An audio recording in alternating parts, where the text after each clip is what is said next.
Hi, I'm Don. Welcome to my channel. Today I'm building this live edge fairy house bookends for my wife. Hopefully you'll join me as I go through the build. Stay right to the end and you'll see some photobombing by a star from a previous video of where I squirrel proofed the bird feeders.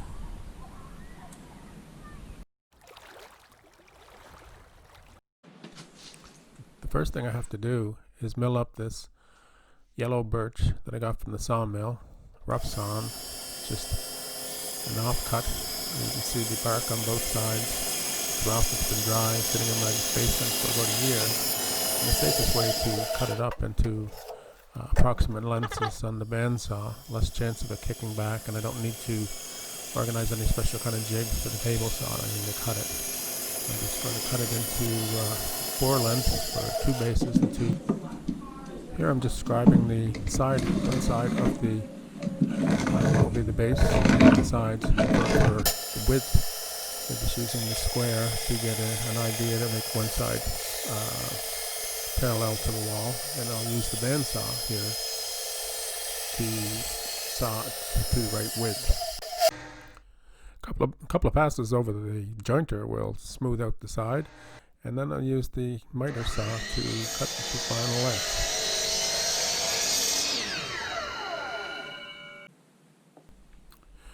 Few holes drilled with the drill, for 3/8 inch diameter drill. You notice the tape there to get the depth, and I'm going to put in a few dowels in to help reinforce the side to the base of the. And there, here I am clamping it up for the glue up.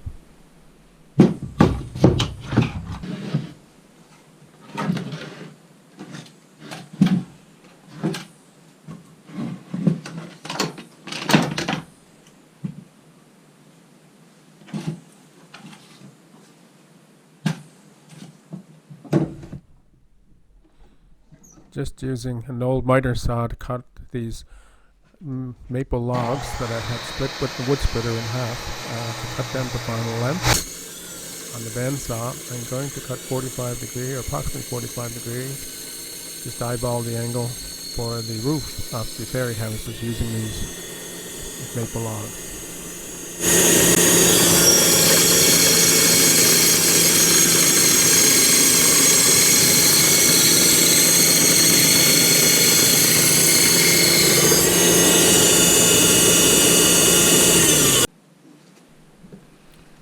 Some glue and clamps to attach the houses, the maple to the birch. That's all that's needed.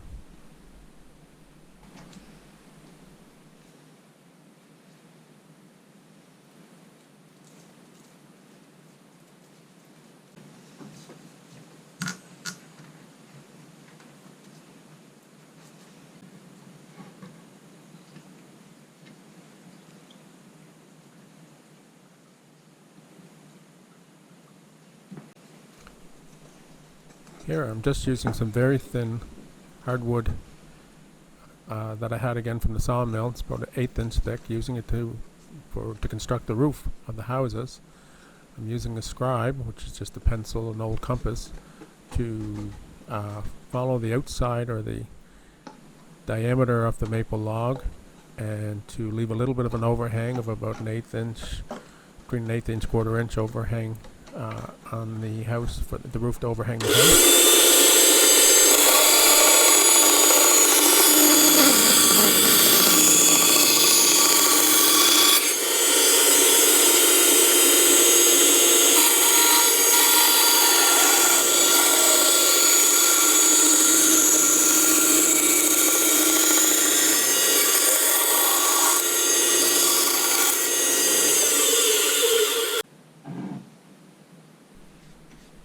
Of course, adding some darker brown stain to the roof to give it some color, and then I glued and held it in place with some painter's tape.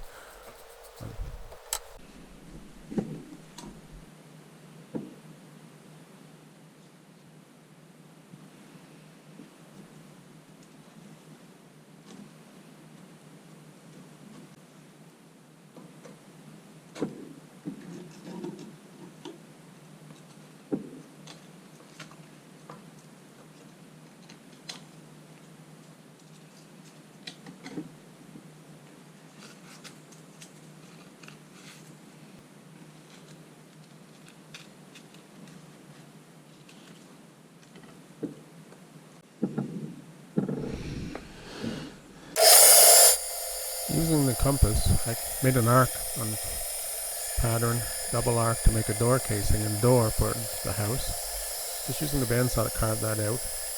The inside of the door that I'm cutting out here now, I'll actually cut that into two thinner pieces, and then to make that the inset into the door frame.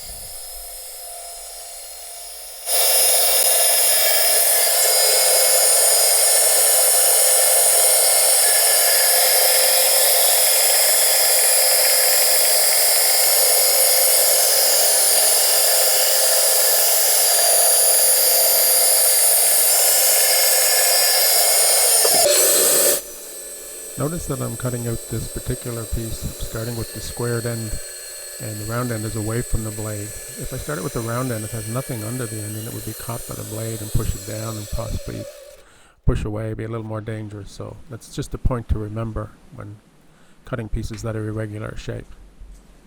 And just showing how the door will be inset into the door frame. This was an interesting job, trying to cut these tiny little faux hinges that would look like metal hinges to go on the door. They're quite small, and I had to use a utility knife and a piece of wood to hold them in place with the scroll saw to cut them out. They're very tiny.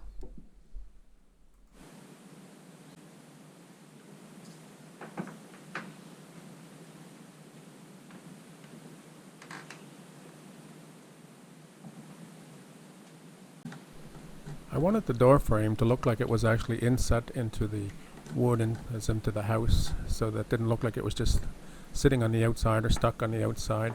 So I actually traced around the door frame with a pen, came back with a utility knife and carved the bark so that and then chiseled away. I used the utility knife to carve the bark, or to cut it first, hoping that it wouldn't the bark was a little bit fragile. I didn't want it to break away. Try to keep it fairly defined opening.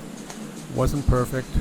Some of the bark did kind of chip away a little bit, but overall I'm fairly happy with the end product, and it does make the door look a little more inset and as if it's part of the house, if you will, rather than just sitting or glued to the outside of the bark.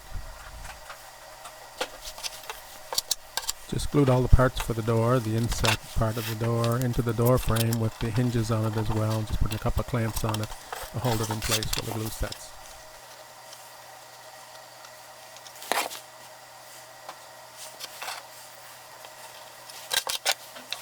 My next task was to construct two windows in each of the houses, and I wanted to have a nice arch top but yet a square bottom. And rather than trying to redefine something, I just looked for something like a trace, and in my toolbox, lo and behold, I found an old padlock, and as you'll see, I used that to trace onto some paper, and I used that to as a template onto some wood to make the windows for the houses.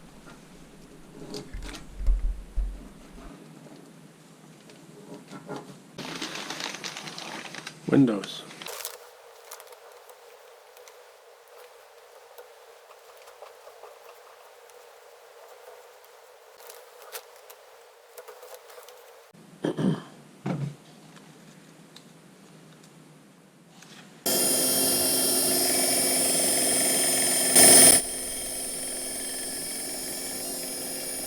Used the bandsaw to cut out the outside of the windows frames. And I'm going to use the scroll saw to cut out the inside, and I'll have to drill a couple of holes first, or drill 3 holes. And just as a piece of advice, remember to hold the small pieces of wood tightly or clamp them down to keep them from flying around.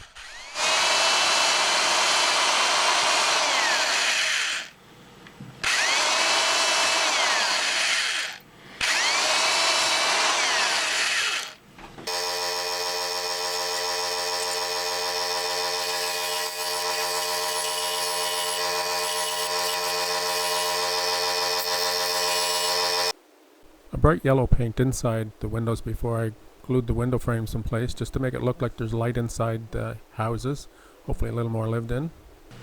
The picture frames themselves, the casing's got a nice white clear paint. I'm setting a piece of larch, or called eastern tamarack, some people in this area actually call it juniper, in the lathe. Just chucking it up here, and I'm going to use this to make a couple of wells. on the property. They look like wishing wells. Maybe just to complete a little more. Just of course with a normal spindle gouge I'm using to take off the bark and to round it off.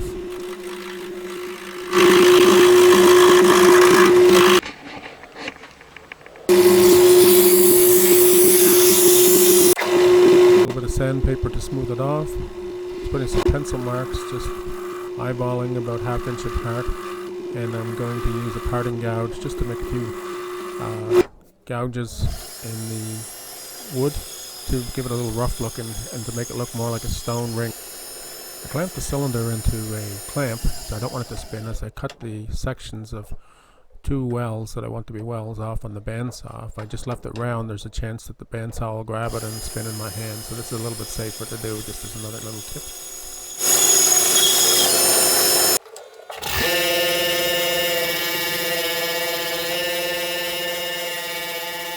Press, just drilling out a hole with the Forstner bit through the center of the cylinder or the opening in the well, using a clamp to hold it in place so it doesn't spin.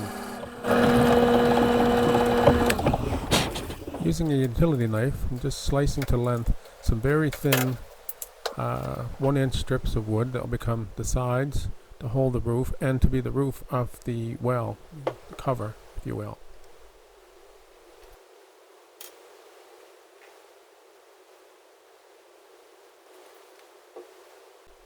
Again, painter's tape or masking tape becomes a great clamp for gluing very small, thin parts together, that especially if they have to be at an angle and you can't get a regular clamp to hold them in place.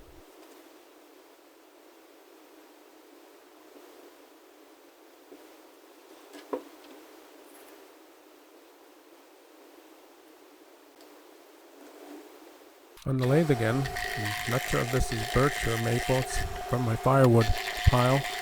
Just using a spindle gauge to smooth out a rough piece of hardwood. I'm going to make a couple of ornamental trees, and it's amazing that these took almost as long to make 2 little trees, decorative trees, on the lathe as it did with some of the larger project all combined.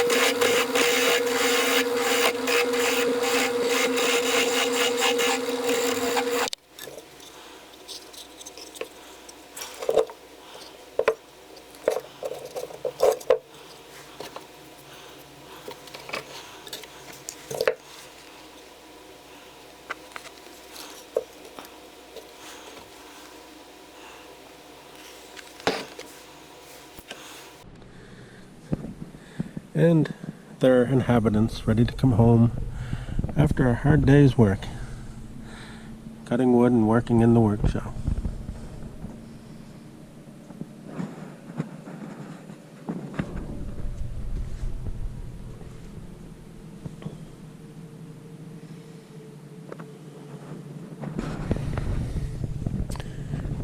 If you like this video, please subscribe and give it a thumbs up.